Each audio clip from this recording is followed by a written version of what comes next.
Vous allez voir que notre position, elle est simple. La première chose que nous voulions dire, c'est de remercier. Alors, je sais qu'on dit de plus en plus merci dans cet hémicycle. Je pense que, petite remarque au passage, se dire merci parce qu'on bosse, la moindre des choses, c'est de bosser avant de se dire merci, quoi. Et on est là pour travailler. Mais ceci dit, c'est une digression que j'aurais faite à un autre moment. Nous remercions donc nos collègues du groupe Inventer la métropole de demain d'avoir proposé ce vœu qui, comme leur amendement adopté hier, va pour nous en tout cas, dans le sens d'une amélioration du dispositif d'aide relatif au déploiement de la ZFE. Alors bien sûr, nous soutenons cette démarche, tant sur la forme que sur le fond. Et nous sommes donc favorables à la proposition d'enclencher un travail conjoint avec l'État pour que nous puissions apporter des aides financières, on l'a dit et redit, aux personnes qui travaillent et qui en ont besoin sur le territoire de la métropole de Lyon et qui n'y résident pas parce qu'ils sont effectivement de ceux qui ont besoin de notre intervention. Et pourquoi nous disons cela? C'est une question d'équité à laquelle nous sommes, et vous le savez très bien, attachés et très sensibles.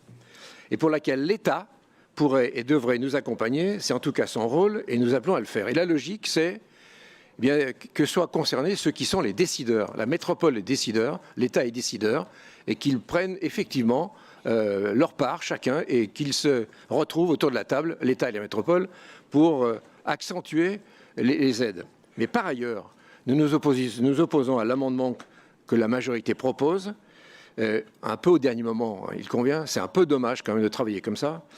Et donc cet amendement qui dénature la pertinence de la demande initiale, on en est désolé.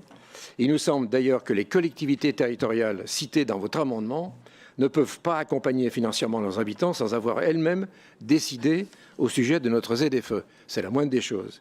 D'ailleurs, franchement, il est très étonnant, et cela rejoint le propos de Christophe Jourgeon, surprenant et quand même un peu inquiétant que vous proposiez un vœu sur la mise en place d'un travail avec les collectivités limitrophes alors que vous auriez pu.